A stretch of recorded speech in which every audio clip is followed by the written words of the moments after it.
Bonjour chers frères et sœurs. Aujourd'hui, mardi 4 juin, l'Église fait mémoire de Sainte Clotilde. Déjà chrétienne, quand elle épousa le roi païen des Francs, Clovis, la princesse burgonde Clotilde sut gagner le respect de son mari et par son influence prépara sa conversion. Veuve et privée de ses enfants, victime de luttes fratricides, elle se retira à Tours où elle mourut. On l'ensevelit à Paris près de Clovis et de Sainte-Geneviève. Évangile de Jésus-Christ selon saint Marc. En ce temps-là, on envoya à Jésus des pharisiens et des partisans d'Hérode pour lui tendre un piège en le faisant parler. Et ceux-ci vinrent lui dire: Maître, nous le savons, tu es toujours vrai. Tu ne te laisses influencer par personne, car ce n'est pas selon l'apparence que tu considères les gens, mais tu enseignes le chemin de Dieu selon la vérité. Est-il permis, oui ou non, de payer l'impôt à César l'empereur? Devons-nous payer, oui ou non?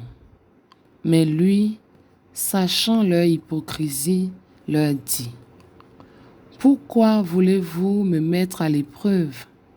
Faites-moi voir une pièce d'argent. Ils en apportèrent une, et Jésus leur dit: Cette effigie et cette inscription, de qui sont-elles? De César, répondent-ils. Jésus leur dit: Ce qui est à César, rendez-le à César, et à Dieu ce qui est à Dieu. Et ils étaient remplis d'étonnement à son sujet. Méditation. Occupez-vous de vos oignons. Rendez à César ce qui est à César, et à Dieu ce qui est à Dieu. Cette parole célèbre de Jésus est très utilisée par les responsables politiques quand ils jugent que l'Église se mêle de ceux qui ne la regardent pas. Messieurs de la prêtrise, lancez un amiral, occupez-vous de vos oignons.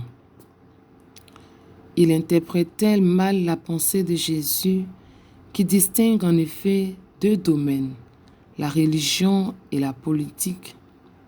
Mais pour lui, la religion, domaine de Dieu, englobe tout. C'est évidemment plus facile, plus clair de dire: ceci concerne la religion, cela concerne la politique. Mais cette clarté est illusoire.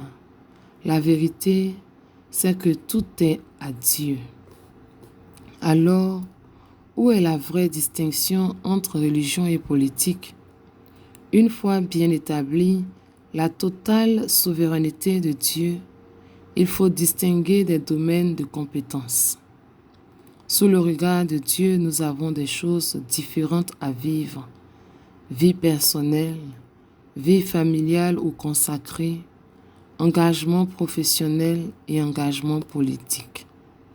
Partout, nous devons jouer notre rôle à fond, avec le plus de compétences et d'amour possible. Particulièrement pour certains dans leur activité politique. Il faut beaucoup respecter cette action, car c'est par elle en grande partie qu'on peut faire progresser dans un pays la justice sociale et la qualité de la vie. Mais cette action, tout en jouissant d'une autonomie de compétences, ne peut jamais mettre Dieu hors jeu. Et c'est là que les évêques ont parfois le devoir d'intervenir.